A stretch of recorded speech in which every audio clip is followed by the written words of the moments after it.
Listo. Grabando. Buenas noches. Buenas noches. ¿Qué pasa? Buenas noches. Buenas Hola, noches. buenas noches. Hola, buenas noches. Buenas Buenas noches. noches. Buenas noches.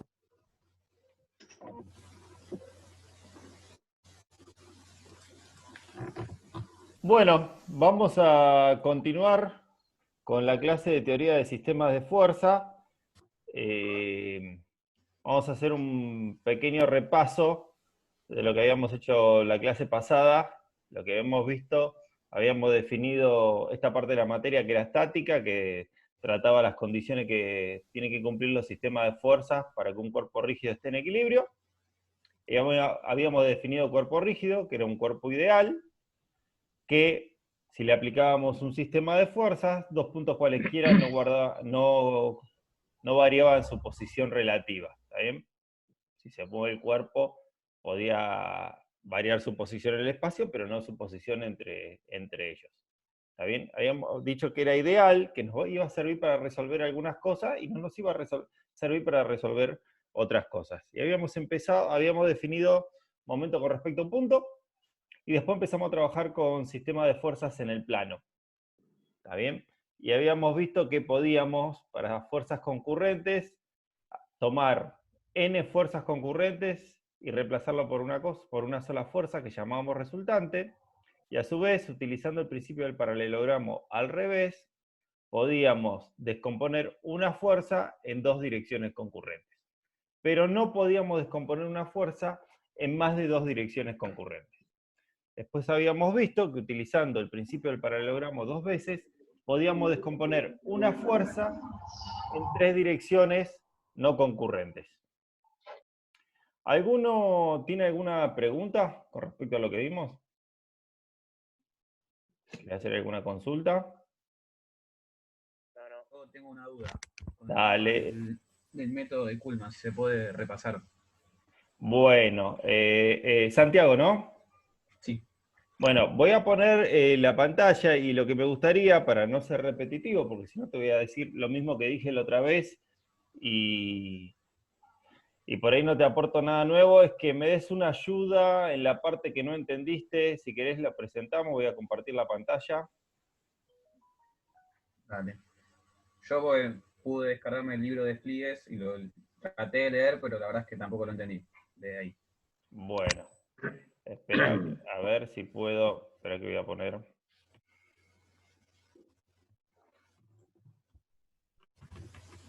Stop share.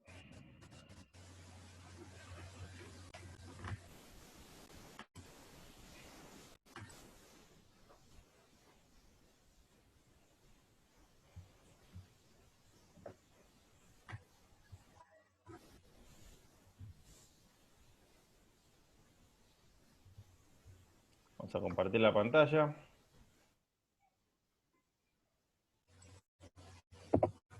Les pido que se muten a los que no están hablando. Bueno, acá lo que tenemos es el método de Kuhlmann. ¿Me recordás el nombre de tu nombre que me hizo la pregunta? Santiago. Santiago. Santiago, acá tenemos el método de Kuhlmann. Si querés, dame una ayuda, a ver si no sabes por dónde empezar, te trabas en alguna parte. La primera parte había que trazar una línea auxiliar, la entendí. Digamos Sí. que hay que ver dónde se cruzan las dos líneas, ¿cómo que se llaman? A Donde se ver, cruzan dos líneas, digamos. claro, porque vos acá tenés, vamos a decir, vos tenés 4 líneas. Tenés una línea que es la fuerza, que estoy marcando acá, la fuerza P, y después tenés 3 líneas que son las 3 direcciones no concurrentes. ¿Está bien? Sí. Entonces vos vas a tener, si vamos a continuar con estas líneas acá, estas se van a cruzar porque esto no está en el dibujo, pero estas líneas también se cruzan. ¿No? Estas líneas se cruzan por acá. Vos tenés 1, 2, 3, 4, 5, 6 cruces entre todas las líneas. ¿Está bien? Entonces, vos tenés que trazar un auxiliar entre dos de esos 6. Puede ser, vos fíjate que una vez que elegís el punto, ya te queda un solo punto para elegir. Si vos elegís este, ya no podés venir acá, ni acá, ni acá, porque no estarías formando una recta nueva. Una vez que elegiste este punto, solamente podés unir con este para crear una recta nueva. Y lo mismo si hubieras elegido cualquier otro. Por ejemplo, si hubieras elegido este, solo te quedaría unir con este. Si hubieras elegido este, solo te hubiera quedado unir con este. Entonces siempre una vez que elegís uno, no es que hay que pensar para elegir un punto, hay que agarrar cualquiera y después te va a quedar otro punto por unir nada más. Por ejemplo, acá yo elegí, en el apunte teórico, donde se cruzaban la dirección 1 y la fuerza, y no me quedó otro que unirlo con donde se junta la dirección 2 y 3. ¿Hasta ahí estamos bien? Sí. Bueno, lo que vamos a hacer ahora es el método del paralelogramo dos veces, inverso, ¿no? Para descomponer. Porque vos fíjate que en este punto lo que tenemos es tres direcciones concurrentes. Tenemos la fuerza P, la dirección 1 y la dirección A. Y lo mismo ocurre en este punto. Tenemos la dirección A, la dirección y la dirección 2, perdón, y la dirección 3.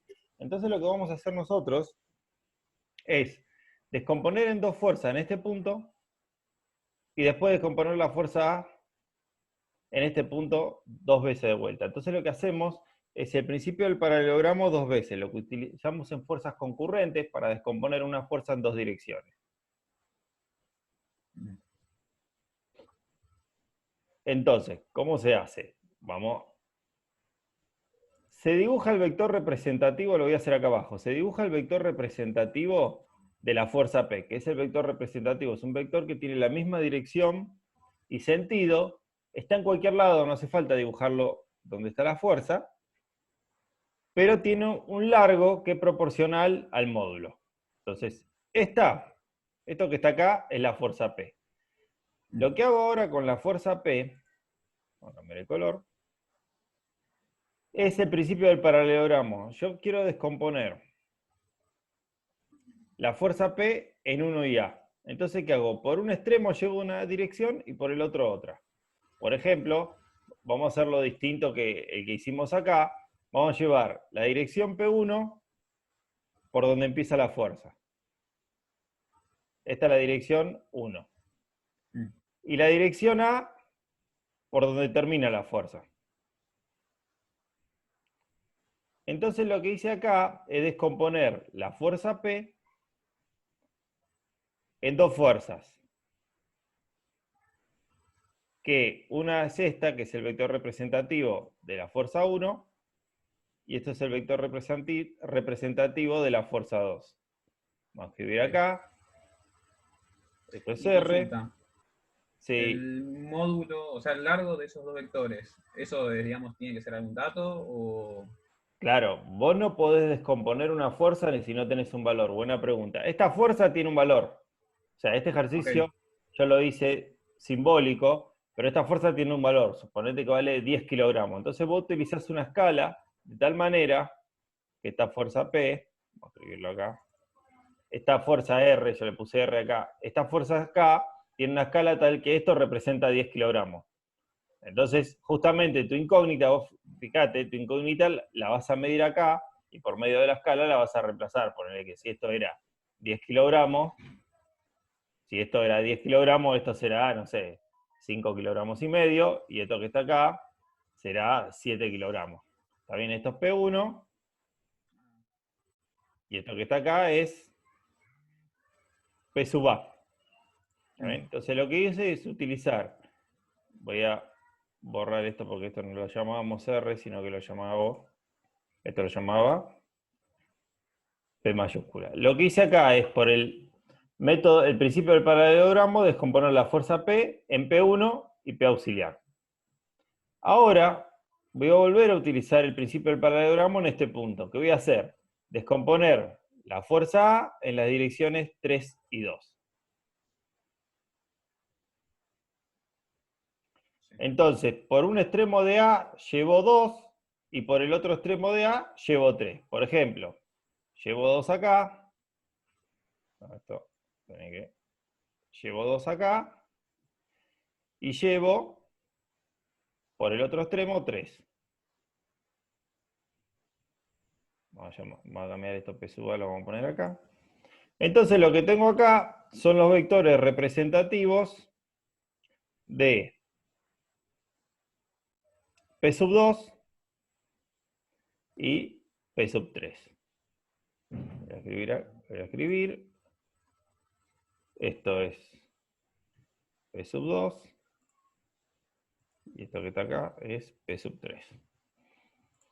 Entonces, más allá de que hay una pequeña diferencia, porque esto está hecho a ojo, fíjense que acá tengo P sub 1, P sub 2 y P sub 3, más o menos como los tenía acá. A pesar de que el dibujo quedó distinto. ¿Por qué quedó distinto? Porque si bien utilicé la misma auxiliar, cuando descompuse cada una de ellas por el principio del paralelogramo, en este ejercicio había llevado a acá, y acá lo puse en el otro extremo de P. ¿Está bien? Entonces el dibujo quedó distinto, pero P1, P2 y P3, si el dibujo estuviera bien hecho a escala, deberían ser los mismos valores que obtuve antes. No sé si pude aclarar algo. Sí, lo entendí. Gracias. Bueno, igual para estar seguro, porque verlo es más fácil que hacerlo, probá a hacerlo, y bueno, presentarnos una foto o algo, ya que no nos vamos a poder ver por un tiempo, y nosotros te lo corregimos. Dale, gracias. No, de nada. ¿Alguna otra pregunta?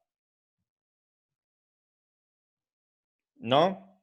Bueno, yo les recomiendo, como en cualquier ejercicio, una vez que ustedes ven cómo se hace, o como lo hizo el profesor, o como lo vieron en un apunte o en un libro, que intenten hacerlo. Así sea que lleguen al principio del ejercicio, al 5%, pero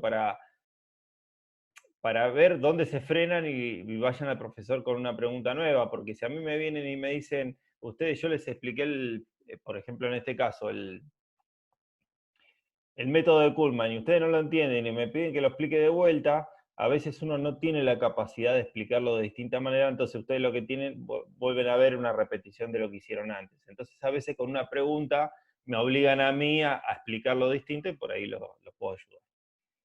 Si no hay ninguna pregunta, vamos a seguir después del método Kuhlmann, hasta acá donde habíamos dejado la clase pasada. Vamos a avanzar.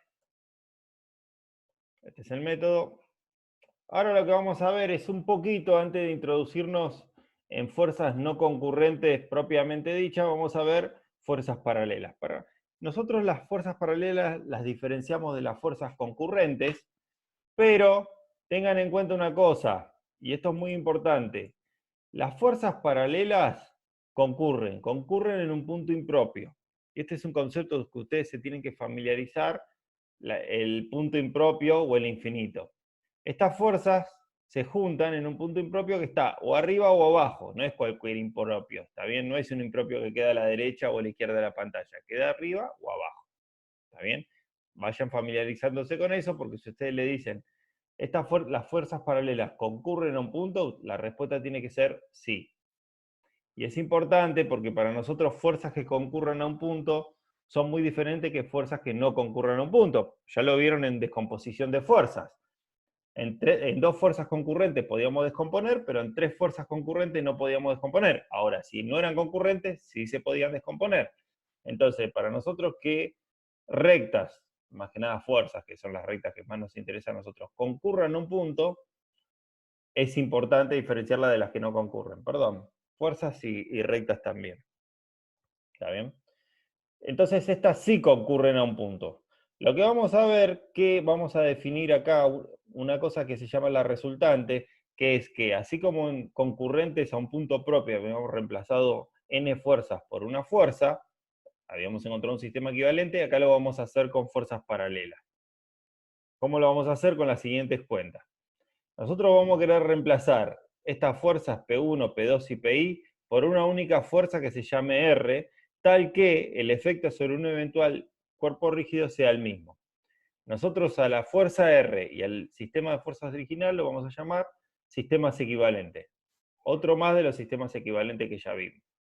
Y nosotros vamos a decir que si todas las fuerzas son paralelas, la resultante, esta fuerza que es equivalente a todo lo demás, va a tener un valor que es la suma de todas las fuerzas. En este caso, en la dirección de Y, porque son todas paralelas al eje Y.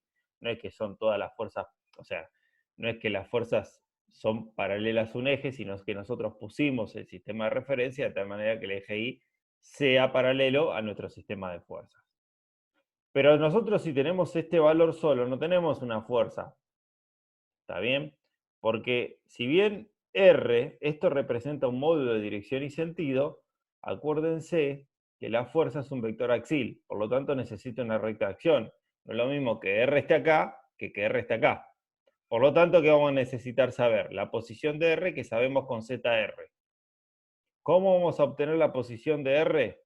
Vamos a plantear momento con respecto al origen.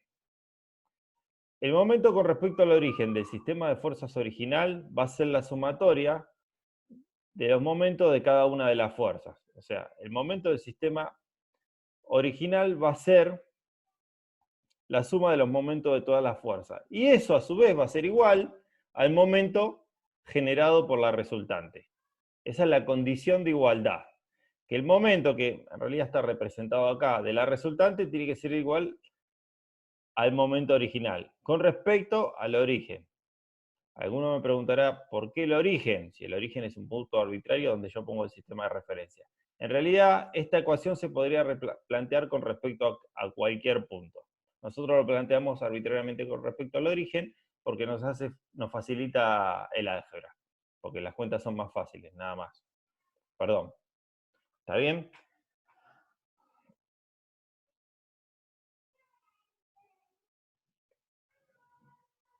Entonces acá lo que está escrito es lo que nosotros vamos a encontrar, un sistema de fuerzas equivalente. Acá está la ecuación que habíamos planteado, que el momento de la resultante tiene que ser igual al momento de toda la fuerza, y acá está desarrollado. Fíjense, si volvíamos atrás, el momento de la resultante es la fuerza resultante por la coordenada z de la resultante, y el momento de cada una de las fuerzas con respecto al origen es el valor de la fuerza por z. Voy a volver atrás para que se vea esta ecuación, porque no me entró. A ver si puedo volver. Fíjense que, como está dibujado esto, una fuerza positiva en una coordenada z positiva me da un momento antihorario, negativo, y la resultante en una coordenada positiva me da antihorario. Entonces yo tendría que poner que esto positivo y esto positivo le tendría que poner un menos. ¿Alguno se da cuenta por qué no puse el menos acá? ¿Entienden la pregunta? Si una fuerza positiva con una coordenada z positiva me da un momento negativo, antihorario, acuérdense, para nosotros antihorario es negativo. ¿Alguno me puede decir por qué no puse el menos acá? ¿Alguno se da cuenta y no fue un error? Así participan. ¿Entienden la pregunta? No puedo ver las caras, no se van a mutear hasta que no quieran hablar, desmutear, perdón. La pregunta es ¿por qué no puse el menos? Si esa cuenta daría menos. ¿Alguno quiere arriesgar algo, aunque sea así hacemos participativa la clase? Y después te darías cuenta en el resultado, ¿no? Te quedaría negativo o positivo el resultado. ¿Eso sería? No, porque te comento, yo de acá voy a avanzar un poquito. ¿Qué voy a despejar de acá? Yo ZR. Fíjese, R lo tengo porque es la suma de toda la fuerza. Entonces lo que quiero despejar es la coordenada de la resultante. Este ZR podría ser positivo o negativo, porque si bien en mi ejemplo, vuelvo al ejemplo que puse acá, todas las fuerzas están del lado Z positiva, esta es una fórmula general y podría tener de Z negativa. Vuelvo a hacer la pregunta, ¿por qué si una fuerza positiva en un cuadrante positivo me daría negativo, yo no lo puse acá? ¿Algún otro que quiera arriesgar? Así. Que cuando reemplazás con valores ya en los ejes y ahí pones el positivo o el negativo dependiendo de cada.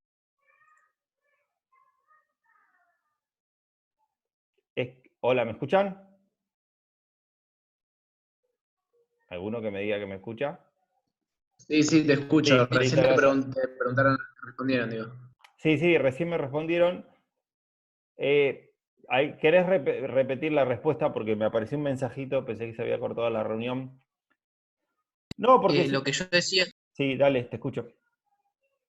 Lo que yo decía era que Cuando uno reemplaza en esa ecuación por los valores, ahí se fija si son negativos o positivos. No, esa no es la respuesta, porque yo voy a reemplazar positivo acá, y sin embargo el producto debería dar negativo. La respuesta es que como yo igual lo voy a igualar al otro lado, que también es negativo, ¿está bien? Porque este momento, vuelvo al anterior, el momento de esta fuerza, una fuerza cualquiera, P sub 1, por ejemplo, positivo, en un cuadrante positivo, me va a dar un momento negativo. ¿Por qué no lo pongo? Porque del otro lado de la ecuación, esto también quedaría negativo. Entonces tener un menos acá y un menos acá es lo mismo. ¿Está bien? El menos se va. Porque esta cuenta es independiente del sistema de referencia. Por el sistema de referencia que nosotros tenemos, que antehorario es negativo, esto debería ser negativo y esto debería ser negativo. Otra gente podría venir con otro sistema de referencia y esto le da positivo y esto le da positivo. Pero fíjense que poner un menos acá y un menos acá delante de todo esto es lo mismo que no ponerlo. ¿Por qué? Porque el Consulta. ZR, sí, ahí vamos a consulta, el ZR no depende del sistema de referencia. Sí, escucho la consulta. Ahí estás asumiendo que R va a apuntar para ese lado. ¿Eso es una suposición o...? Porque yo lo que hago, yo pongo una R cualquiera, ¿está bien? Yo pongo una R cualquiera de la misma manera que plantearía una P sub I cualquiera. ¿Está bien? Porque la utilizo para plantear la ecuación. ¿Está bien? Y después va a quedar bien. Vamos, permítanme hacer un pequeño dibujo. Supongan que yo quiero calcular momento de esta fuerza con respecto al origen de coordenada, que lo voy a marcar, bueno, lo voy a poner el origen de coordenada, 0. ¿Está bien? Quiero calcular el momento de esta fuerza. Fíjense, esta fuerza...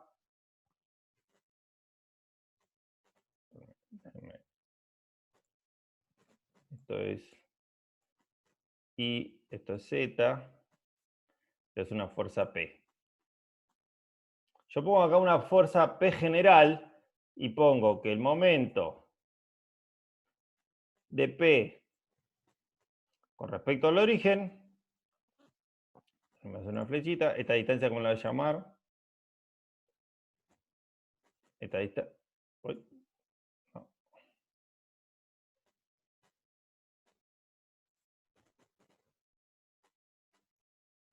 Esta distancia la voy a llamar Z sub P. El momento de P con respecto al origen, acá estoy poniendo momento una fuerza con respecto a qué va a ser igual. Fíjense, este momento, ¿cómo es? Antihorario. Esto es Z, ¿eh? Esto es una Z sub P. ¿Esto qué va a ser igual? A P, yo puse una P positiva, P por Z sub P.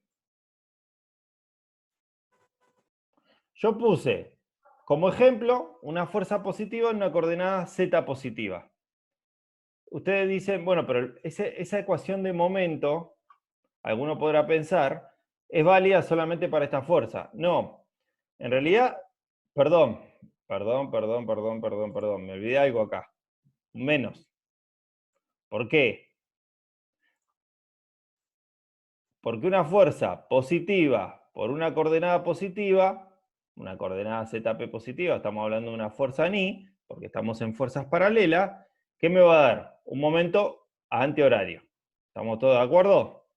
Ahora, como alguno dijo, pero está bien, es para la que vos pusiste nada más. No, si uno lo pone genérico y es coherente con el sistema de referencia, esta fórmula que tenemos acá va a ser válida siempre que tengamos este sistema de referencia. Fíjense una cosa, así como está el dibujito, una P sub I positiva por una coordenada Z positiva, este producto da positivo, por un menos me da un momento negativo que está perfecto porque esto es antihorario. imaginémonos que esta fuerza va para arriba. ¿Está bien? La borro. Uy, borré lo que no quería borrar. Borro esta fuerza, la dibujo para arriba. A P. Fíjense, vamos a ver si esto me da bien. Esta P me tiene que generar un momento horario. ¿Está bien? Entonces vamos a ver si esta fórmula me sirve. Cuando yo reemplace P acá, esta P, ¿qué valor va a tener? Negativo, porque va en la dirección negativa de ahí. Entonces va a ser menos por la coordenada Z, que es positiva, menos por más, menos por menos, más. Entonces esto queda positivo. ¿Está bien? Entonces esta fórmula va a ser válida para cualquier ejemplo. Si yo esta Z, si esta P la pongo de este lado, el momento ya pasaría a ser antihorario y esta fórmula volvería a cambiar de signo porque ZP sería negativo, porque va para el lado negativo de Z. Entonces, si uno es coherente, esto va a ser válido para cualquier fuerza, no solo la que yo supuse. Entonces, como dijeron ahí, a ver si puedo borrar más rápido, ahí está. Como dijeron ahí, yo había supuesto acá, perdón, yo había supuesto una fuerza positiva, pero mientras sea coherente en mi sistema de referencia y en las cuentas que ponga, si después fuera negativa, o sea, esta fórmula que está acá, perdón, esta fórmula que está acá va a ser válida siempre. Entonces, una vez que tengo la coordenada por donde pasa la fuerza, y tengo el valor de la fuerza, que era R sub R, vamos a escribirlo acá. Yo también tenía la fuerza, ¿cómo lo había llamado? Bueno, resultante. Una vez que yo tengo estas dos cosas, lo que hice es reemplazar un sistema de fuerzas paralela por una única fuerza. ¿Qué necesito saber? El valor de la fuerza y su posición por donde pasa. Entonces, volviendo al dibujo anterior, vamos a resaltar la fuerza, esta, la R. Esta fuerza que está en rojo se llama resultante del sistema de fuerza. ¿Qué necesito saber? El módulo y su posición. ¿Está bien? Este sistema es equivalente al anterior. Entonces quiere decir que yo puedo reemplazar un sistema de fuerzas paralelo en el plano por una única fuerza. Pero necesito saber por dónde pasa. ¿Está bien? Entonces yo podría reemplazar 455.000 fuerzas por una única fuerza, que esto se va a hacer un montón de veces, porque imagínense que si yo tengo que decir, bueno, ¿cuánto vale este sistema de fuerza? Y tengo que nombrar 45.000 fuerzas, cada uno con su módulo, su sentido, no digamos su dirección, porque todas son paralelas, y su ubicación, y lo puedo decir lo mismo con una única fuerza, es mucho más sencillo. ¿Está bien? Entonces encontrar la resultante, es algo que vamos a hacer mucho, no solo en sistemas de fuerzas paralelos, ya lo vamos a ver. ¿Alguna pregunta? Esto vendría a ser como lo que vos decías de las antenas, ¿no? Que calculabas toda la fuerza del viento y lo pasabas a un punto. Sí, bueno, ahí se hace, sí, sí. Lo que pasa es que ahí también se hacía traslación de fuerzas. ¿Está bien? Por ahí se utiliza la resultante. Cuando ustedes están resolviendo un problema como ese, que se quieren calcular las fuerzas sobre una estructura, esto lo están haciendo todo el tiempo, porque inclusive lo hacen para un elemento, por ejemplo una barra. La fuerza del viento está distribuida en toda la barra y ustedes sacan la resultante que lo representa como una fuerza